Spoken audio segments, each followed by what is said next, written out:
folks, Beardy Sounds here for a first video in a very long time.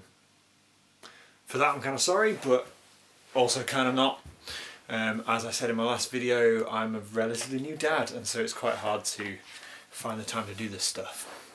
But I had a request from a guy on Facebook to show my new board. Quite a lot has changed since my last video. As always, I change gear a lot.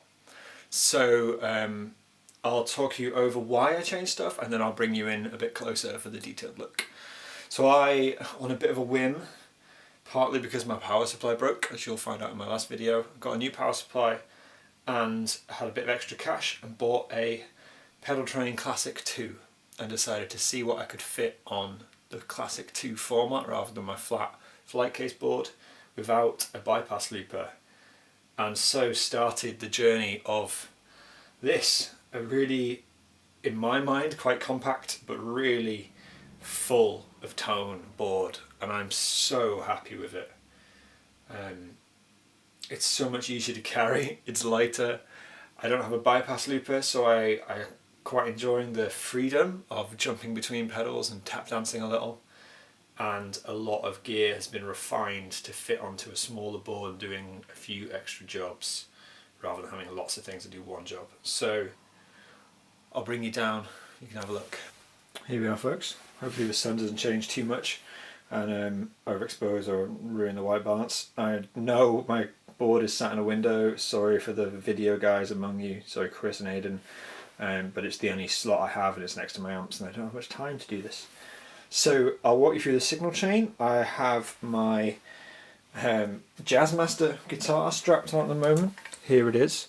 It is built by my good friend Aidan and myself at Denver Guitar Studios using Telecaster parts, a body we built from scratch, and Mojo pickups, Mojotron classic Fidelitron replicas.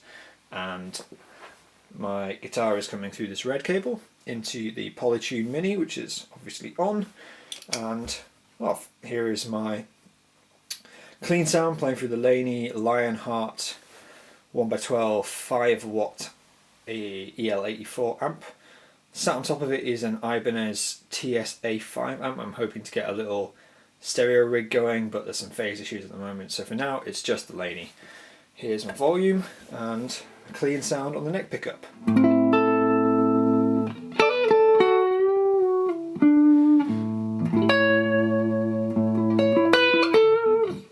So it's quite a warm, clean sound. I like that. I use pedals to bring the brightness up when I need. So that is that. The tone then goes into my 4114 Trim Thing compressor booster, which is up here. I don't use this a lot other than for slide work and for compression to really even out playing. I don't use it as an always on compressor anymore. And it's quite plucky.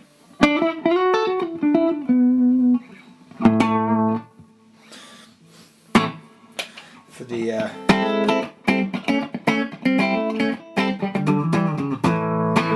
I am no funk player, so I'm not going to use it for that, but I use it stacked with drive for slide, and it has a boost built into the other side, which is great for hammering my overdrives. From there the signal goes into, let me get this right, from there it goes into the Mobius for the first half, or the pre half of the wiring. I have this split into pre and post. Pre is effects like chorus, which I don't use very often, but it is here, for shimmeriness, and phaser.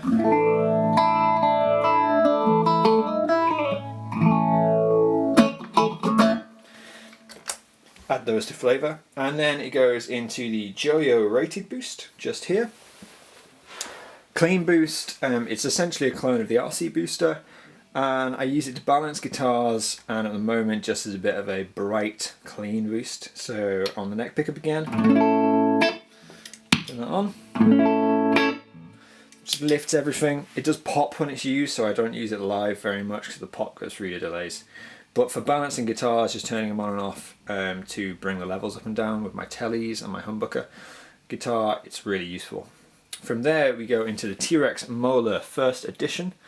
This is a beautiful overdrive. I've done a demo of it on my channel, so feel free to check that out for more info, but it is essentially, as far as I can tell, a Tube Screamer voiced overdrive with a mix knob for blending in your clean signal, an independent clean boost, and a voice switch which flattens out the mid contour. I have the mids in and the gain about halfway, and the blend about 2/3 drive. The tone and the volume are set, and it's so clean when you want it to be, really touch responsive. But when you dig in, especially on the bridge pickup, it just barks at you and it's gorgeous.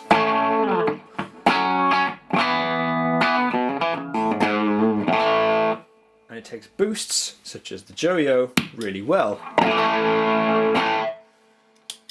So that is my stage 1 overdrive. The boost on it is just a clean boost, which I use to push the rest. It comes after the drive circuit, so it can't push the molar itself. We will stay on the bridge pickup for my quick gain rundown. My next pedal is the Glow pedal by 4114 Effects. It is a clone of the Bixonic X Pandora, which is also what the JHS Kilt is a clone of. It's a drive circuit with volume level gain and 2 drive clipping switches.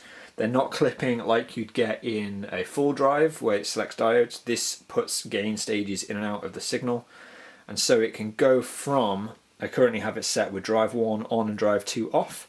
So here it is with drive 1.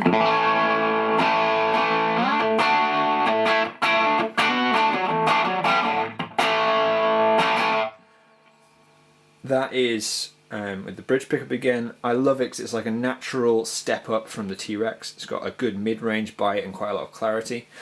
With drive 1 off, takes a little bit of that mid-range growl out, but the rest remains pretty similar. And then drive 2 on has more volume, more mid, and more compression.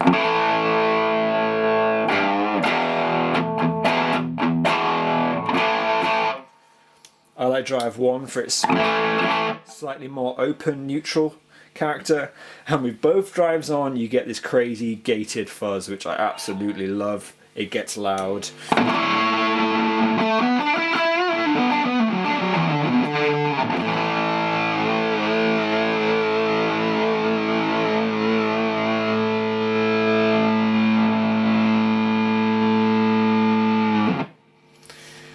As you can hear, that goes pretty crazy, and I love having that option on tap for when you just want to make noise or pair it with a nice delay and do really high soaring permanent sustain kind of lines. After that comes the JHS Angry Charlie. Sun's gone in, it's got a bit darker, sorry about that. Mark 3 with the 3-band EQ. I picked this up on a bit of a whim. I've always loved JHS stuff and never really owned anything other than their mini foot fuzz. So this was a great try, and from that glow tone, the ability to to push the mids and the drive.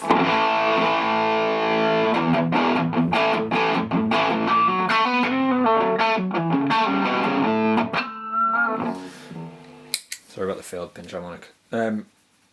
To really keep those mids intact but just add more gain, a little bit more compression.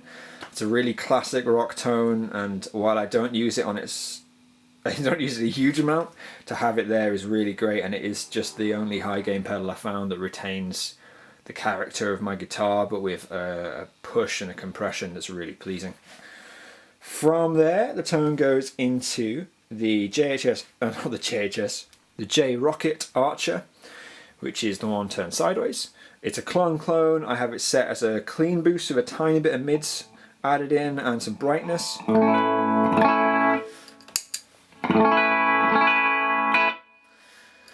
Great for swells and clean work. It adds a beautiful character to humbuckers and to telly neck pickups, really kind of beefs them up a little bit. And that's set after my drives for a solo boost. It also scoops a tiny bit of the low end out, so it makes your solo tone a bit more cutting, which is great. And then from there we go to, he says, asking himself, go to my volume pedal. It's wired after all the gains, before anything else. It's a Boss FV30 L, I believe, the stereo low impedance model, because the Archer is a buffer, so I can use the low impedance.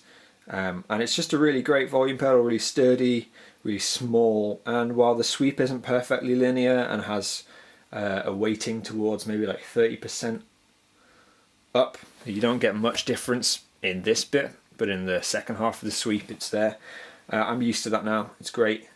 And from that we go into the carbon copy, which is a bit of a placeholder at the moment. I had it before I bought the El Capistan by Strymon, and it's a phenomenal analog delay with modulation for those washed out kind of like that. It's just beautiful. I love the way it decays. I'll be sad to see it go, but the El Cap has made it kind of redundant. I love using it to push into feedback.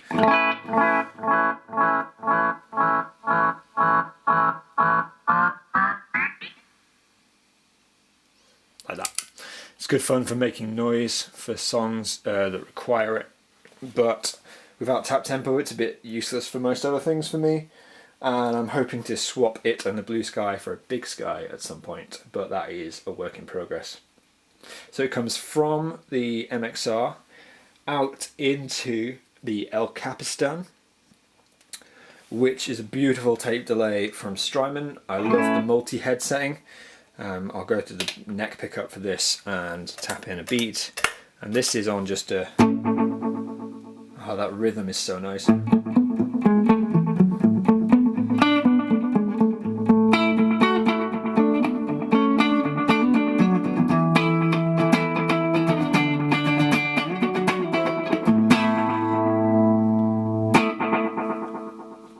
Great, it's like a different vibe on the Dial 8 feel, and this right here is my favourite switch, which I built myself, and it turns that into a modulated, long, warbly quarter note delay. So I flick that on, tap my beat back in, and you get...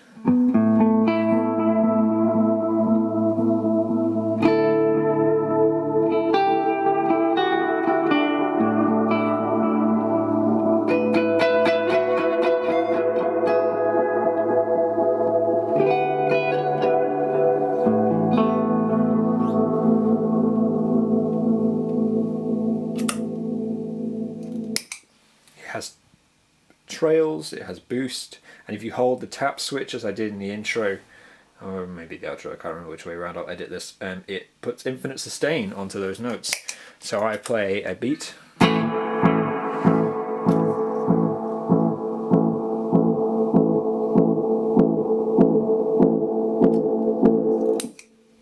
and that oscillates to itself. Beautiful, great for making layers, and because the favourite switches between modes and kills the trails, I can have it left in trails and still kill them when I need to with the favourite. It's really great. So from there we go back into the Mobius, which I use for tremolo and filters post those two delays.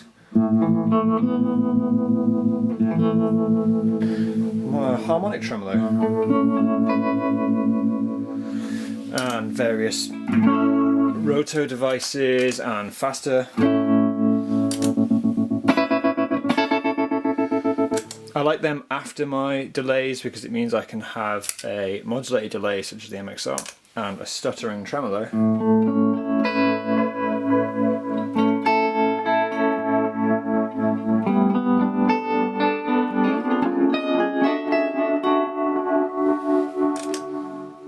And you still get the vibe of the delay, the washiness, but the tremolo doesn't lose its definition in the repeats mushing up. Let's bring every setting back down for that sunshine. And that's that. The Mobius has loads of other features, but I don't use very many of them, to be honest. We come out of the Mobius into stereo eventide time factor, which you can't see the settings on because of the sun. Hopefully, yep, that's one of my kind of Dial 8 feel delays. And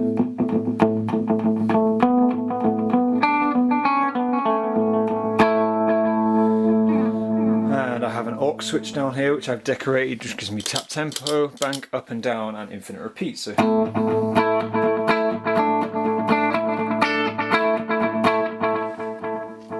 add the glow into the mix for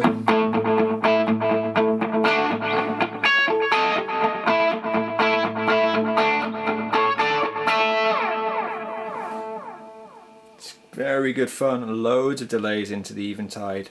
Before I had the L cap and the carbon copy, I had that and it did everything I needed, but it's always good at extra options, and I've found the L cap to have a nicer, warmer oscillating kind of vibe. The Eventide doesn't really do oscillation on the fly very well. And then we have the Strymon Big Sky for Blue Sky. I really want the Big Sky, really want that, for lovely reverb.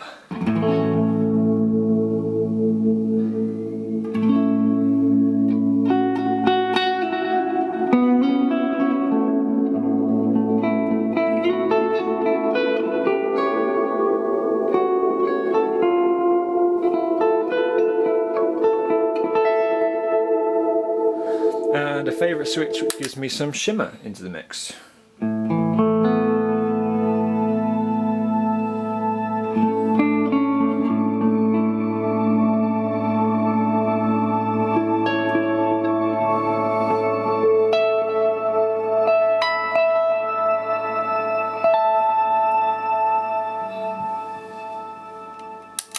That also has trails, so that'll trail off, and then we go into the, that's also in stereo, and then from there into the RC3 loop system by Boss, which, let me go a bit more visible, sums my send back to mono when I'm not using stereo, and then out to Laney for my clean sound. So that is the board.